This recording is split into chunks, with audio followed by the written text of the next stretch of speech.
Hello, everyone. Welcome back to our podcast. Today's episode is all about using English in daily conversations with friends. We're focusing on how you can comfortably use English in casual chats with your friends, which is such an important skill for practicing in real, everyday settings. That's right, Jennifer. Chatting with friends in English helps you practice naturally without the pressure of sounding perfect. It's one of the best ways to grow your skills in a relaxed way. In this episode, we'll explore techniques and examples to make casual conversations smoother and more enjoyable. And remember, listening to this podcast can really help you build those listening and speaking skills by immersing you in real conversations. This way, you'll not only learn how to respond, but also gain confidence in starting conversations. Exactly, by the end of this episode, you'll have practical strategies for initiating and sustaining conversations with friends in English so you can start practicing right away. So, let's start with the basics: how to open a conversation. Jennifer, what are some easy phrases to begin with? Great question, Daniel. Some simple starters could be, "Hey, how's it going?" or "What's up?" These are friendly and casual ways to get the conversation started. Definitely, and if you know they've recently done something fun, like a trip or an event, you could ask, "How was your trip?" Or, "Did you enjoy the event?" It shows you're interested in their experience. Exactly, and once they respond, you can follow up with another question or comment about what they said. This way, it feels natural, and they'll likely ask you about your own experiences in return. I like that approach. It keeps things light and easy, and that's what friends are all about, just sharing what's new in your lives. Yes, the simpler and more genuine the question, the better the conversation flows. Now, let's talk about responding. Sometimes we worry too much about giving the perfect response, right? So true, but in casual conversations, it's more about being authentic. For example, if someone says they had a long day, you can respond with something simple like, "Oh, that sounds exhausting," or "I totally get that." Exactly, Daniel. And showing empathy makes your response feel more real. If they're talking about something they're excited about, try saying, "That's amazing," or "I'd love to hear more about it." Yes, enthusiasm and empathy are key. Sometimes, even just a quick "I know what you mean" or "Oh, that's cool" is enough to keep the conversation alive. And remember, you don't always have to agree. If they mention a movie they loved that you didn't enjoy, for instance, you can respond with, "I actually had a different view, but I see why you liked it." That's a great tip. Jennifer, conversations are more interesting when we bring our own perspectives in a respectful way. All right, so once you've started the conversation, how do you keep it flowing? Any tips? One technique I love is asking open-ended questions. Instead of just asking, "Did you like the movie?" you could say, "What was your favorite part of the movie?" It invites a more detailed response. That's a fantastic strategy, and adding to that, you can also share something related to keep the flow going. For example, if they're talking about a hobby, you could say, "I've always wanted to try that," or "I tried something similar last week." Yes, it's also okay to bring in your own experiences, even if they're a little different.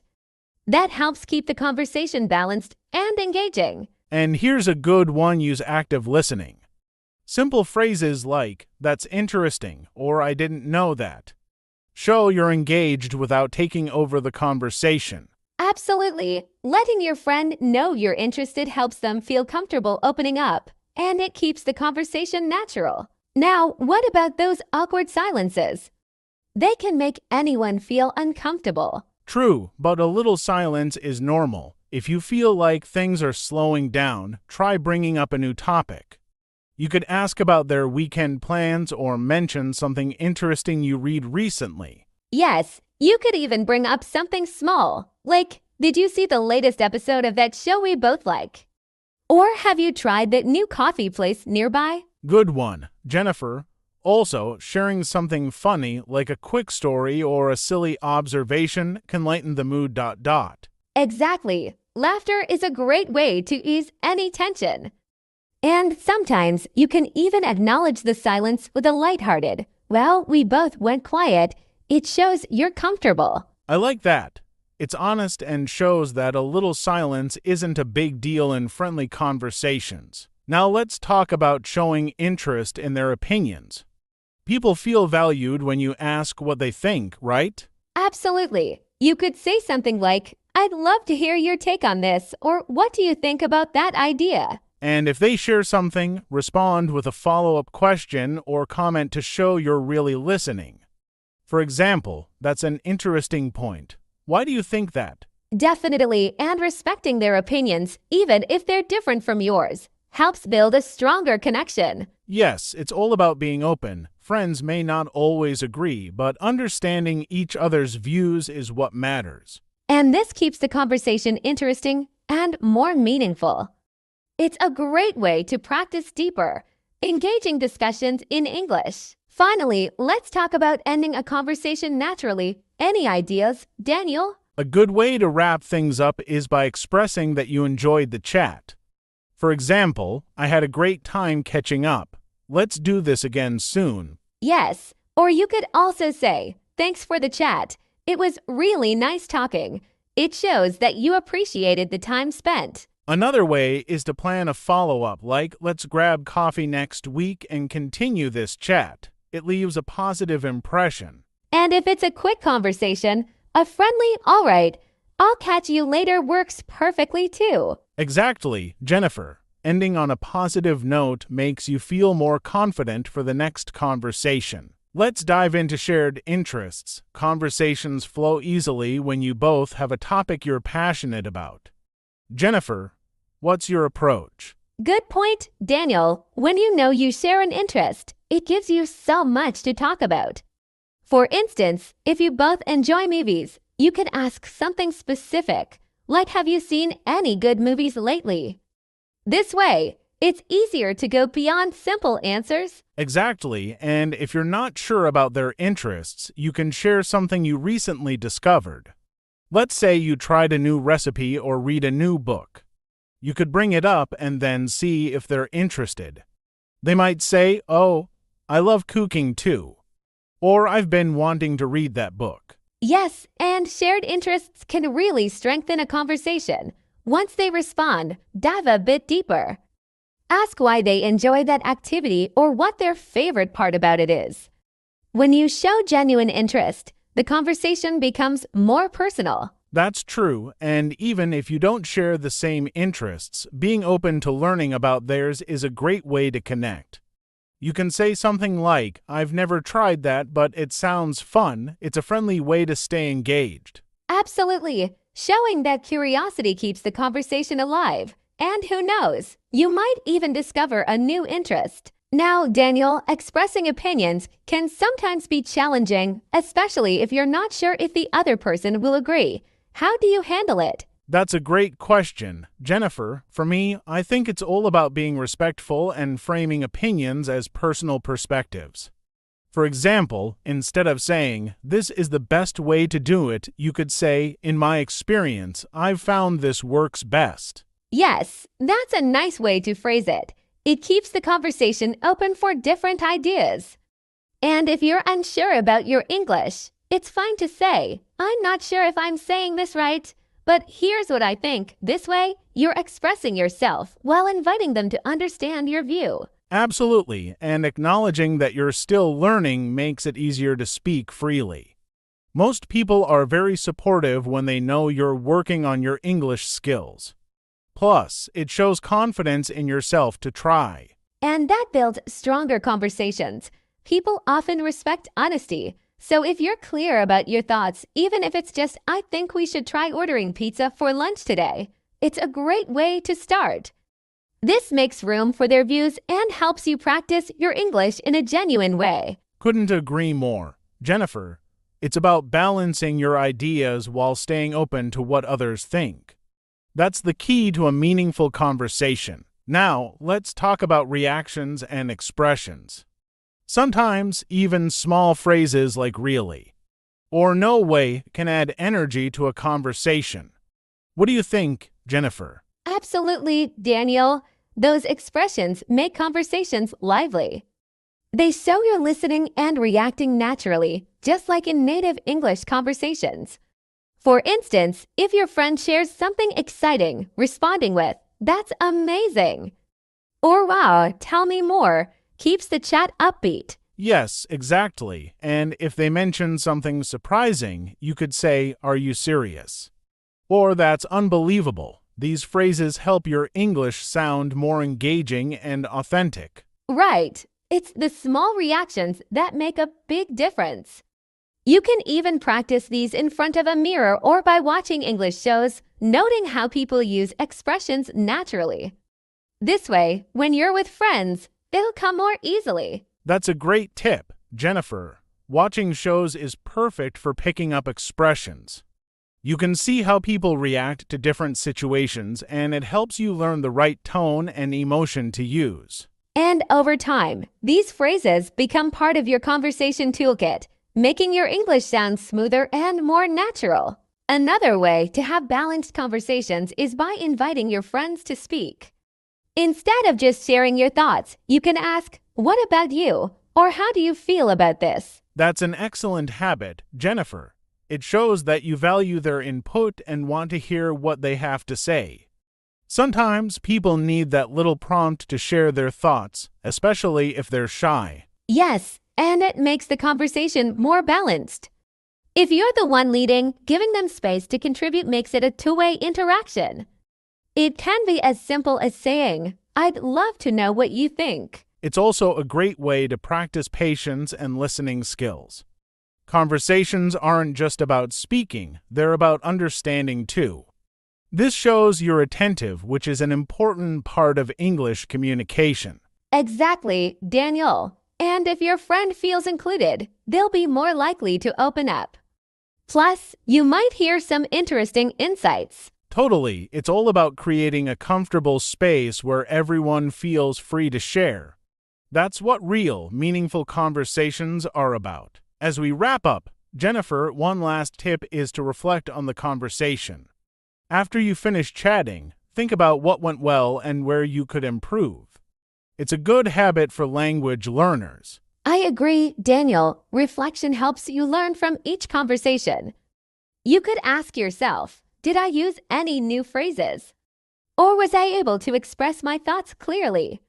It's a small practice, but it can help a lot over time. Definitely, and if you feel you missed something, you can try it next time.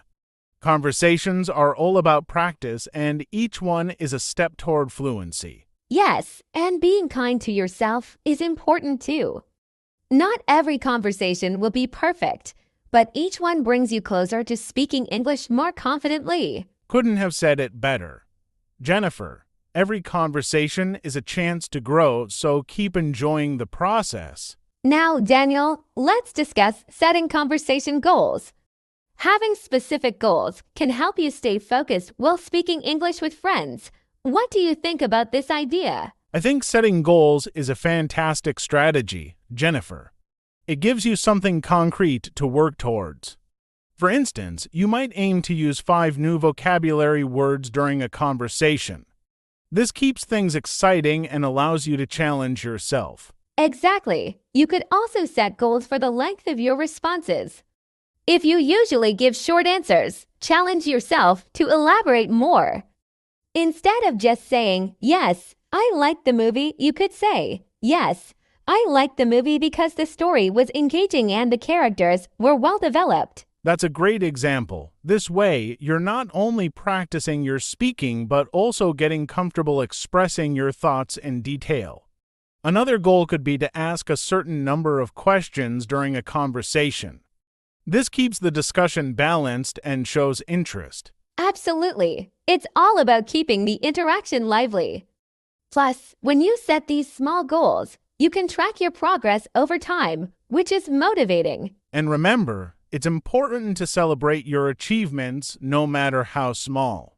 Every little step you take in conversation builds your confidence. Let's talk about how technology can assist in practicing English conversations. There are many apps and online platforms that can help you engage with others. Jennifer, have you tried any? Yes, I have. There are great language exchange apps where you can connect with native speakers. You can chat through text or video calls. It's a fantastic way to practice real conversations without the pressure of a classroom setting. Absolutely. Plus, many of these platforms allow you to set your interests so you can find conversation partners who share similar hobbies or goals. It makes the experience more enjoyable and meaningful. Right, and social media platforms can also be useful. Following English-speaking friends or joining English-speaking groups can give you a chance to engage in discussions. Even commenting on posts can help you practice your writing and conversation skills. That's so true, and let's not forget about podcasts. Listening to English podcasts like ours not only helps you improve your listening skills but also exposes you to everyday expressions and conversational styles.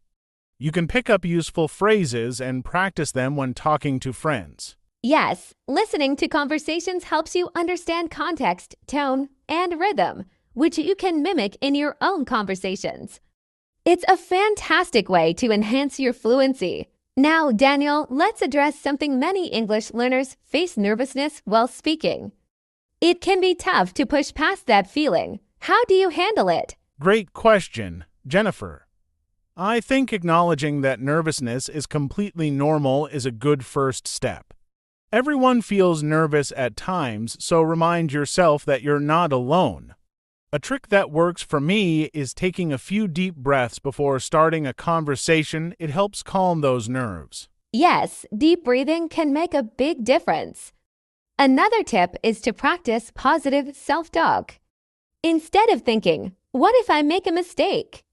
try telling yourself, "I'm doing my best," and that's enough. It can really boost your confidence. Absolutely, and practicing in low-pressure situations can help too. Try talking to a friend who is supportive or even talking to yourself in front of a mirror. It can help you become more comfortable with your speaking abilities. And remember, mistakes are part of learning. If you make one, just laugh it off and keep going.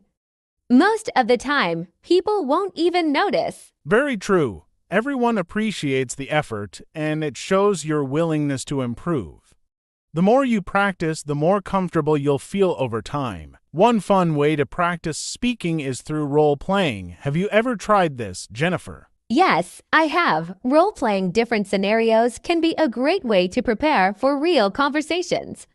You could act out situations like ordering food at a restaurant or meeting someone for the first time. It helps you think on your feet. Definitely, and you can do this with a friend or even practice solo. Just imagine a scenario and start speaking as if you were actually in it. This helps you develop your vocabulary and improve your fluency in specific contexts. And it's a fun way to experiment with different expressions and phrases.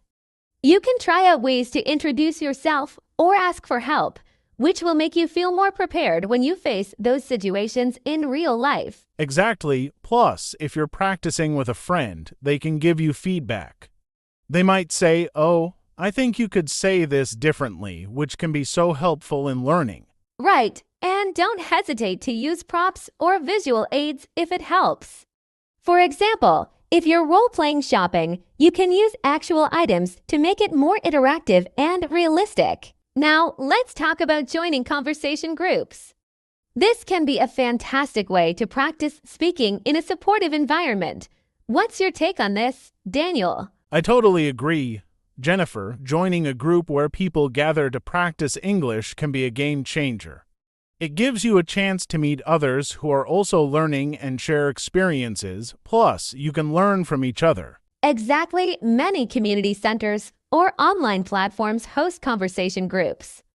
They often have different themes for each meeting, which keeps things interesting and helps you learn vocabulary relevant to those topics. And these groups usually have a relaxed atmosphere, making it easier to speak without feeling judged. You can practice your skills with others who understand the challenges of learning a new language. Yes, and if you can, try to join a group that matches your skill level.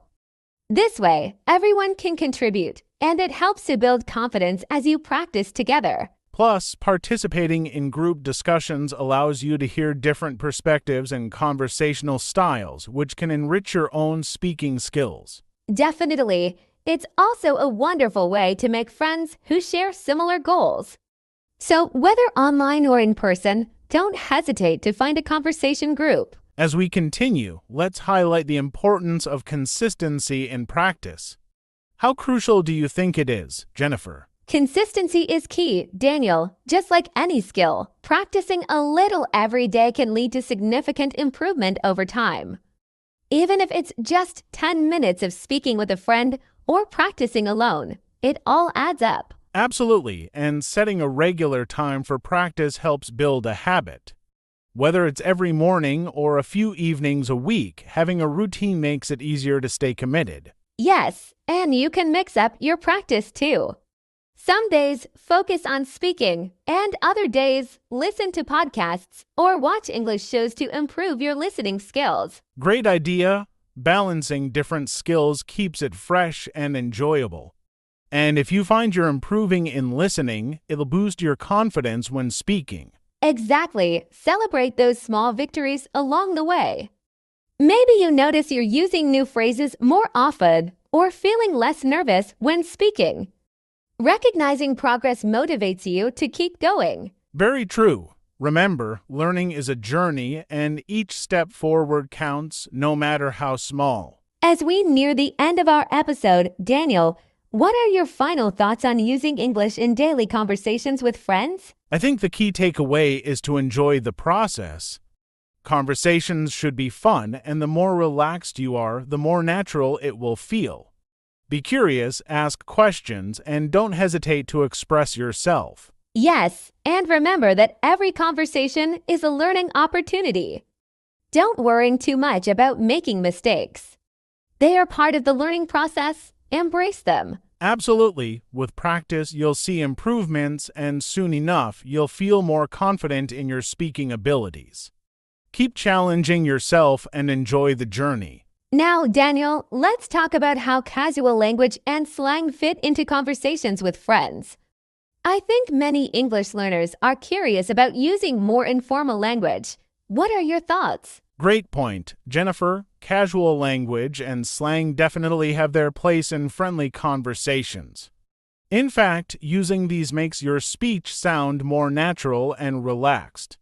It's a great way to connect with friends on a more personal level. Absolutely, but learners should remember that it's important to know which words and phrases are appropriate for different situations. Some slang might be too casual or specific to certain regions, so it's good to check if a term is commonly understood or polite. Exactly. For example, in the United States, you might hear people say, "What's up?" instead of "How are you?" among friends. Knowing small expressions like this can help you blend in more easily and understand informal conversations. Yes, and sometimes slang can be tricky because it changes quickly. But if you're talking with friends who use these terms often, don't be afraid to ask if you don't understand something. They'll probably be happy to explain it. That's a great tip, and for learners, it's useful to pick up a few common slang terms to try out. Over time, you'll get comfortable with knowing when to use them. So, Daniel, listening is a big part of building vocabulary. How do you think friends can help each other expand their vocabulary? Well, friends are a fantastic resource for learning new words. Simply listening to the words they use can introduce you to phrases and expressions you might not find in textbooks. Each friend brings their own unique set of vocabulary based on their interests and experiences. That's true. If a friend loves cooking, for instance, you'll pick up a lot of kitchen-related terms. Or if someone enjoys sports, they might introduce you to sports vocabulary, which makes learning more fun and relevant to real life. Yes, exactly. And you can make it interactive by asking friends about words they use that you don't know. You could say, "Oh, that's interesting. What does that word mean?" They might share a new expression with you and even explain it with examples. Definitely, this also helps with retention. When you learn words through real conversations, It's easier to remember them because they're tied to a personal experience. I agree. Jennifer, learning vocabulary through listening is a relaxed and natural way to expand your knowledge without feeling like you're studying. It just becomes part of your everyday conversations. One area where friends can really help each other is with pronunciation. Practicing together can be both helpful and fun. Have you tried this, Jennifer? I have. Practicing pronunciation with friends is less intimidating because it's informal. If you mispronounce something, you can laugh it off and try again.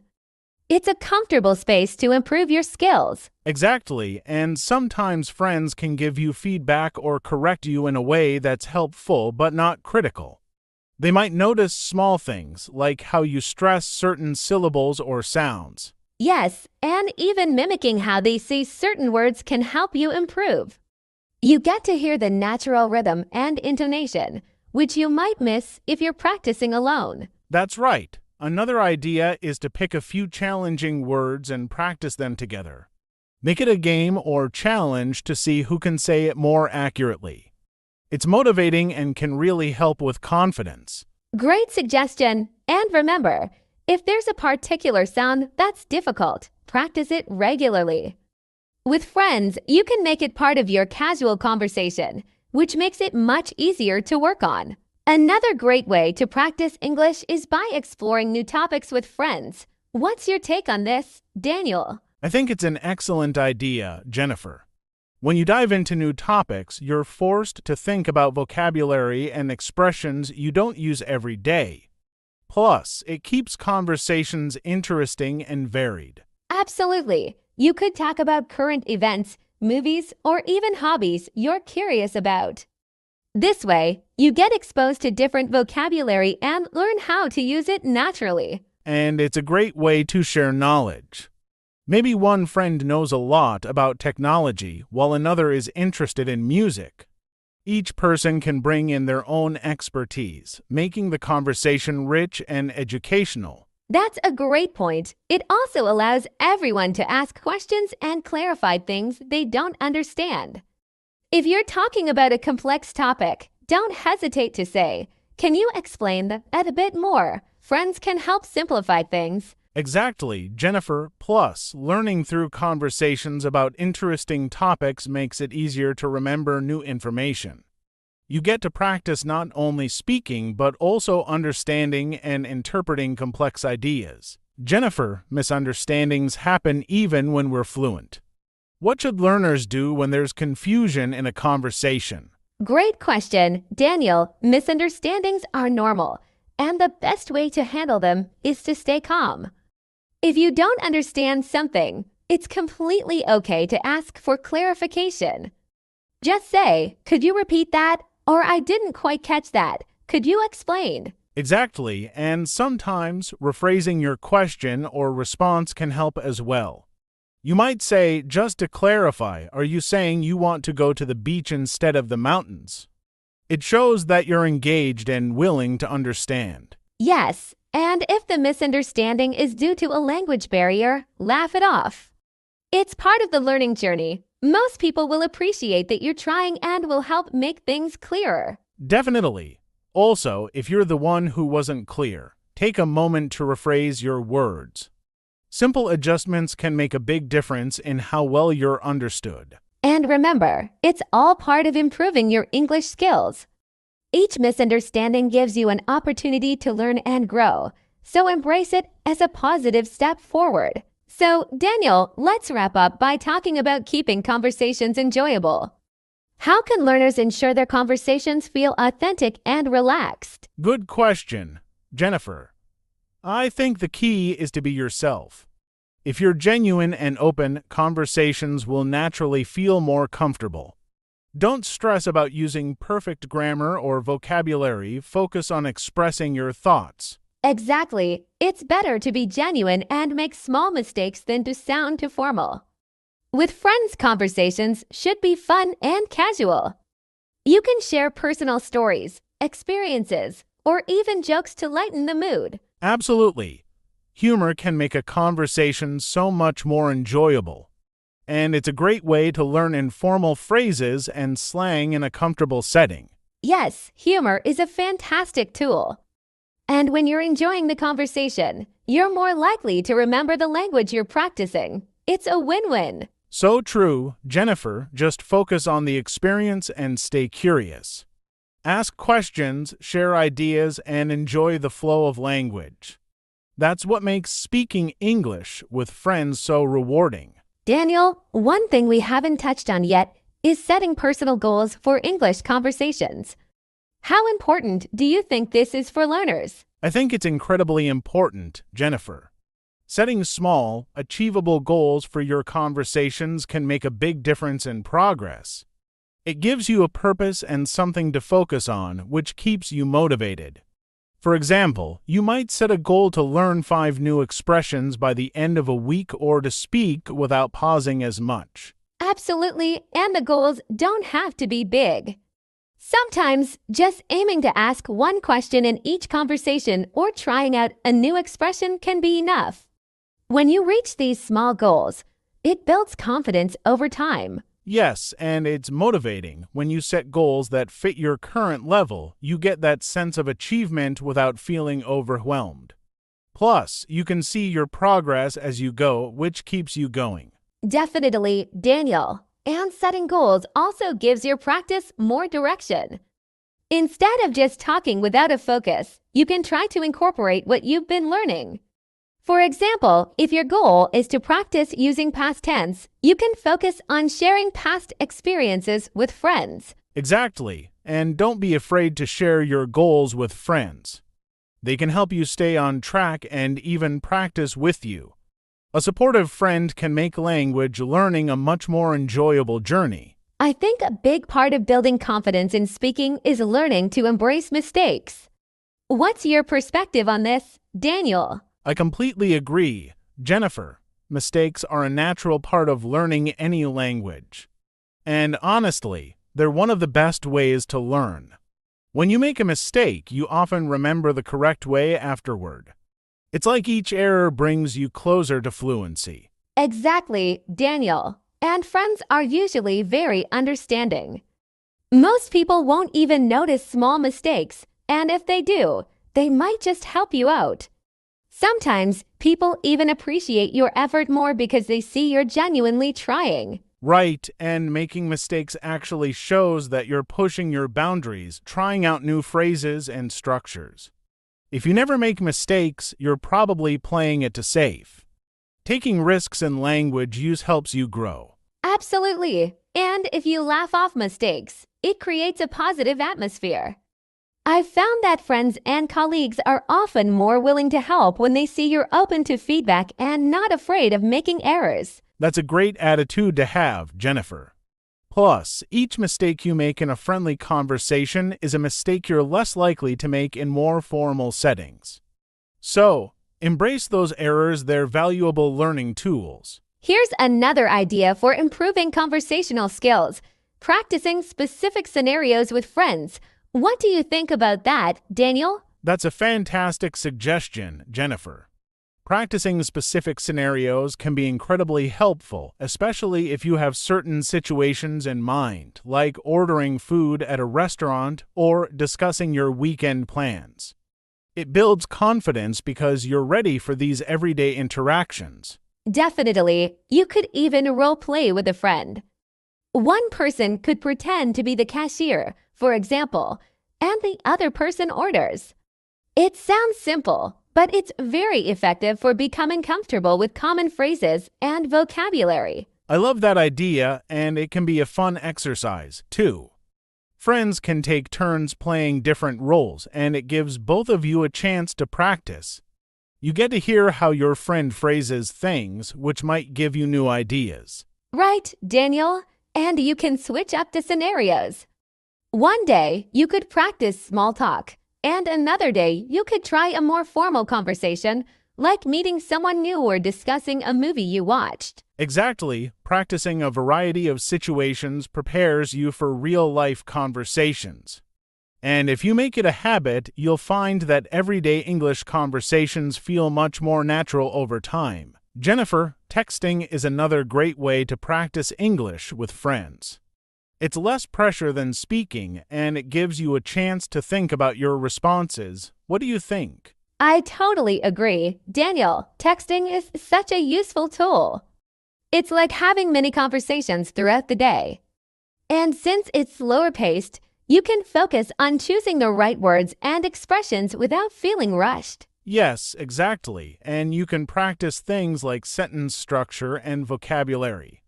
Plus, you get immediate feedback if you're chatting with friends, which is a nice bonus. Another advantage is that you can look back at your messages and learn from them. If you notice a mistake later, it's an opportunity to improve. It's like having a written record of your progress over time. Good point, Jennifer, and with texting, you can also experiment with different tones like being more formal or informal. It helps you understand how to adapt your language to the context, which is a key skill in any language. Exactly. So even though texting might seem casual, it's actually a great way to enhance your English skills. Just a few messages a day can really add up over time. Daniel, speaking of texting, there are also plenty of language apps and tools that can support our conversations and help us learn. Have you found any that are particularly useful? Definitely, Jennifer. Apps like language exchange platforms are amazing because you get to practice with native speakers from all over the world.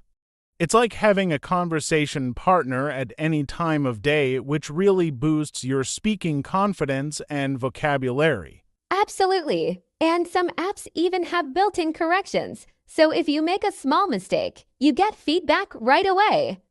It's helpful for learning in real time without waiting for a friend or teacher to correct you. Yes, that immediate feedback is so valuable. And the best part is, these apps make it feel like a game. You can set goals, track your progress, and even have friendly competitions with friends to stay motivated. It makes learning much more engaging. I totally agree. I also think these tools are great for trying out new words or expressions you're not completely comfortable with. Because if you try them in a text chat first, you get to see how they look or sound before using them in spoken conversation. Right, Jennifer. Plus, some apps even have voice recording features, so you can practice speaking out loud before using a new phrase with friends. It's a fantastic way to build that extra bit of confidence in a low-pressure setting. Here's a strategy that some learners might find helpful: reflecting in English at the end of each day. Daniel, have you ever tried this approach? Yes, Jennifer. I think it's a great habit. At the end of the day, you can think back on the conversations you had or what you learned and try to summarize it in English. It's like journaling, but mentally, and it helps you review vocabulary and phrases. Exactly. And if you want, you can even write it down. Reflecting in English lets you practice sentence structure and recall new words, and it's a great way to end the day with a sense of accomplishment. That's a good point. It also helps you recognize areas where you may want to improve, like phrases you struggled with or expressions you want to look up. So, it turns daily conversations into learning experiences. Right, and by setting aside just 5 minutes, you're reinforcing what you've learned that day. It's a small habit, but over time, it makes a big difference.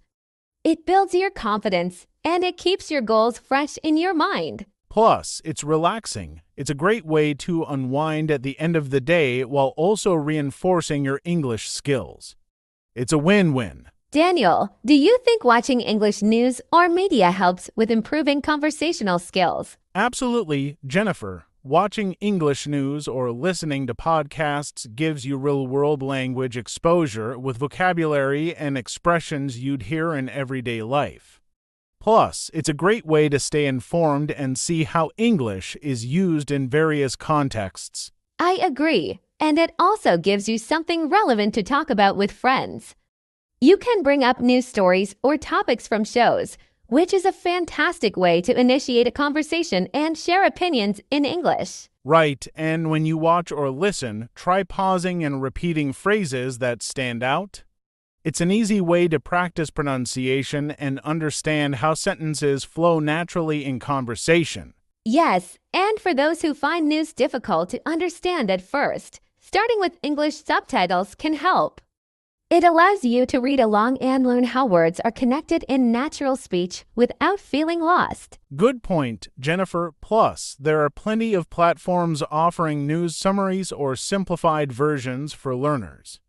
It's all about immersing yourself and gradually moving up to more complex material as your understanding grows. Another great idea, Daniel, is joining online communities where people speak English. Forums, social media groups, or even dedicated language learning communities can provide daily interaction. Yes, those are fantastic. Joining these communities means you get to see how people talk about everyday things and respond casually. It's often more relaxed than formal language classes, so you get comfortable with natural language patterns. Exactly. And since many groups focus on specific interests, you're likely to find one that aligns with your hobbies, making the conversation engaging and relevant to you. That's a great point, Jennifer. If you're interested in travel, for instance, you can join a travel group where people share stories and recommendations. You're learning English while discussing something you're passionate about, which makes it easier and more enjoyable. Yes, and you can even practice asking and answering questions, which helps build the confidence to speak up. Many people find it easier to interact in these communities before moving to real-life conversations. It's a safe, supportive way to practice, and you'll also meet people who are going through similar learning journeys. It creates a sense of community, which is always motivating. One of the most effective ways to improve English conversation skills, in my opinion, is by having a language exchange partner.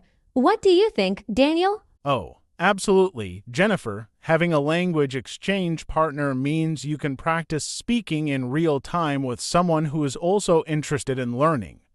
It's a mutual benefit, and it feels like a friendly exchange rather than a lesson. Exactly. And the great thing is, both of you are likely to be patient and understanding, which makes it easier to try new vocabulary without the fear of making mistakes. That's right. Plus, many partners enjoy setting goals together, like discussing certain topics or meeting weekly. It adds structure to your learning and gives you something to look forward to. And because it's an informal setting, you're more likely to pick up on natural expressions, slang, or even cultural nuances, which are essential for sounding more fluent. Yes, it's truly one of the most direct ways to get comfortable with speaking. You get instant feedback and real-time practice, which makes a big difference. Daniel, one way I find helpful for learners is practicing how to describe things around them. It's a simple way to get used to thinking in English. For example, describing what they see on their way to work or how their food tastes. That's a great strategy, Jennifer. Descriptive language is so useful because it gets you in the habit of forming sentences quickly about everyday things. You don't need anyone else around to practice it, which is convenient. Exactly. Plus, it helps build vocabulary related to daily life.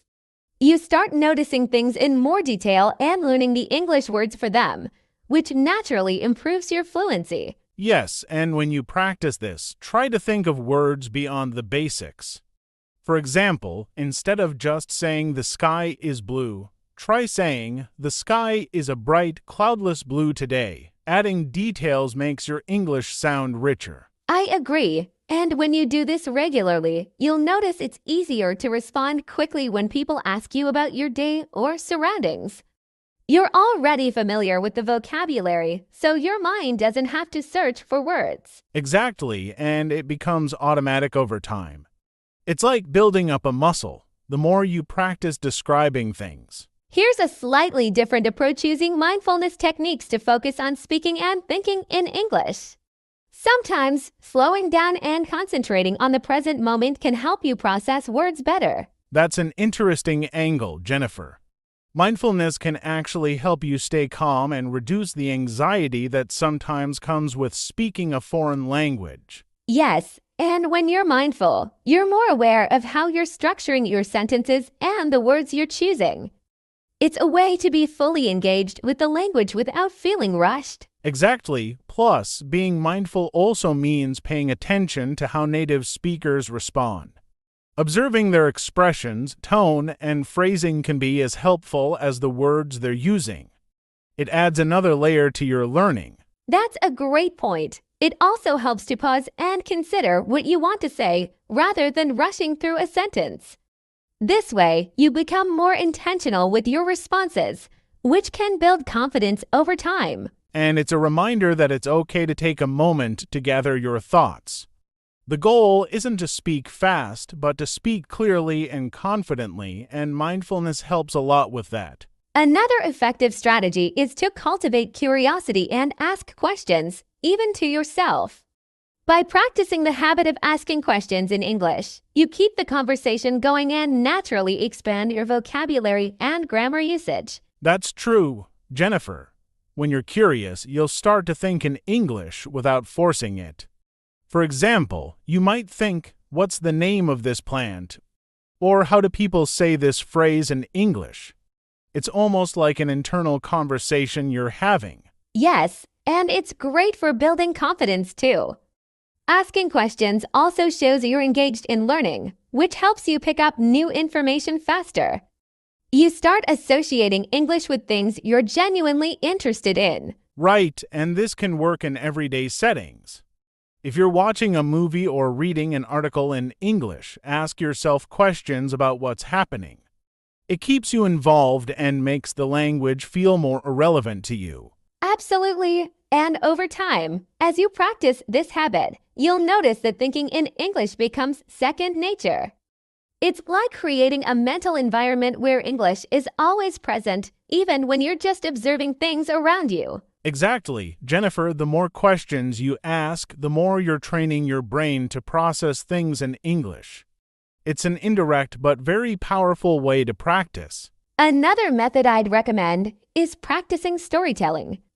Whether it's recounting something that happened during your day or a memory from your past, storytelling helps you organize your thoughts and practice speaking in full sentences. I like that idea, Jennifer. Storytelling forces you to connect ideas, so it's a great way to practice fluency. You get to use descriptive words, transitions, and even emotions to make the story engaging. Yes, and the best part is that it doesn't have to be complex. It can be something simple, like telling the story of what you did last weekend. The goal is to keep the flow of conversation going without pausing too much. Exactly. It also gives you a chance to practice past tense, which is very common in stories. And as you get more comfortable, you can start experimenting with more complex sentence structures. That's a great point, Daniel. Storytelling is also an excellent way to remember new vocabulary because you're using it in context. It's more memorable than simply learning words in isolation. Absolutely, and the more you practice, the easier it gets. You'll find that you can speak without overthinking, which is a huge confidence booster. Let's talk about the importance of repetition and routine in building confidence and fluency. Sometimes we underestimate the power of repeating phrases and routines in language learning. That's a solid point, Jennifer. Repetition can feel tedious, but it's one of the best ways to reinforce what you've learned. When you repeat phrases and sentences, they start to come naturally to you in conversation. Exactly, and routines can make practice feel more manageable. If you set aside a few minutes each day to repeat certain phrases or expressions, it becomes part of your day, and over time, it feels effortless. Yes, routines help build confidence because you're not learning everything all at once. You're mastering a few phrases at a time, which makes you feel more accomplished and encourages you to keep going. And repetition helps with pronunciation too. The more you say a word or phrase, the more familiar it feels, and the easier it is to say it correctly in a natural conversation. Absolutely, Jennifer. It's also a great way to internalize grammar patterns. You start to use them automatically without having to consciously think about the rules. Daniel, have you found that using audio and visual cues, like listening to songs or watching short videos, can help with daily practice? Definitely, Jennifer. Songs and videos are excellent tools because they make language learning feel less like studying and more like entertainment. You're learning without even realizing it. Right, And with music, you're often exposed to rhythm and intonation, which are key parts of speaking English naturally. Plus, you remember phrases from songs more easily because they're catchy. Yes, and videos give you visual context, which helps you understand the language better. Seeing expressions, gestures, and scenery can provide clues to meaning, especially if you're still learning vocabulary. Exactly. And watching these videos or listening to songs repeatedly is an enjoyable way to reinforce what you've learned. You're combining listening and speaking practice without needing a partner. That's true, Jennifer, and it's helpful for pronunciation too, as you can mimic the way native speakers say certain words or phrases. It's like having a mini language immersion experience. Another fun and effective way to practice English in daily conversations is through role play. It allows you to simulate real-life situations and use the language you're learning in a practical context. Absolutely, role play can be as simple or as complex as you want it to be. You can pretend to be at a restaurant, a store, or even having a job interview. This helps you think on your feet and respond quickly. Yes, and it gives you a chance to practice specific vocabulary related to different scenarios. If you're practicing for a job interview, you can focus on formal language and questions you might be asked. That's a great point, Jennifer. Plus, role-playing with a friend or language partner can make the experience even more enjoyable. It's less intimidating than a formal practice session and allows for creativity. Exactly. You can also switch roles to see how the conversation changes. This flexibility helps you understand different perspectives and responses in various situations. Plus, role-play encourages collaboration. You can work with a partner to come up with different dialogues, which can help expand your vocabulary and comprehension in a fun way. Setting personal language goals is another essential practice that can significantly improve your confidence and skills. When you have specific objectives, you're more likely to stay motivated and focused. Absolutely. Think about what you want to achieve in your English speaking. For example, you might set a goal to learn 5 new words each week or practice speaking for 10 minutes every day. Yes, and make sure your goals are achievable. When you reach them, you'll feel a sense of accomplishment, which builds your confidence. It could be as simple as ordering food in English when you're out. Right, and you can track your progress. Keeping a journal of what you learn can help you see how far you've come. Reflection is a powerful tool for learning. Plus, sharing your goals with friends or language partners can create accountability. They can support you and celebrate your achievements, which adds a social aspect to your learning. Exactly, and remember to adjust your goals as needed. If you feel confident with certain areas, challenge yourself in new ways. This keeps the learning process engaging. Have you tried using language learning apps? They can be incredibly useful tools for practicing English daily. Many apps offer speaking exercises, vocabulary quizzes, and even conversation practice. Yes, I love using language apps. They make learning accessible anywhere. You can practice on your commute, during breaks, or whenever you have a few spare minutes. Exactly, and many apps use gamification to make learning fun. You earn points or rewards for completing tasks, which can be motivating and make the process enjoyable. Plus, some apps offer features like speech recognition, allowing you to practice your pronunciation. It's almost like having a personal tutor in your pocket. Absolutely, and many apps are designed for different levels, so you can choose what fits your current skills best. As you improve, you can move on to more advanced exercises. Yes, and they often include cultural notes and context, which helps you understand the language better. It's a holistic approach to learning, combining language and culture. Another crucial aspect of building confidence is learning from your mistakes. It's essential to view errors as opportunities for growth rather than failures. That's a great mindset, Jennifer. Everyone makes mistakes, especially when learning a new language. Instead of feeling embarrassed, try to analyze what went wrong and how you can improve. Exactly. For instance, if you mispronounce a word, take the time to practice that word repeatedly until you get it right. Mistakes are part of the learning journey. Yes, and discussing your mistakes with others can be helpful too. They can provide insights or corrections that might lead to a better understanding. And celebrating small victories can balance the focus on mistakes. When you recognize improvements, it encourages you to keep going despite any setbacks. Absolutely. Remember, confidence grows with experience. The more you practice, the less likely you'll feel anxious about making mistakes. Today, we explored various strategies to use English in daily conversations with friends. From starting small talk to practicing role play, each method can significantly boost your confidence and speaking skills. Remember, the key to improvement is consistency and practice. Engage with your friends, set personal goals, and don't be afraid to make mistakes. We hope these tips inspire you to integrate English into your everyday life. Keep practicing, and you'll see your confidence grow. Thanks for listening to this episode. Keep tuning in for more tips on improving your English speaking skills. Happy learning!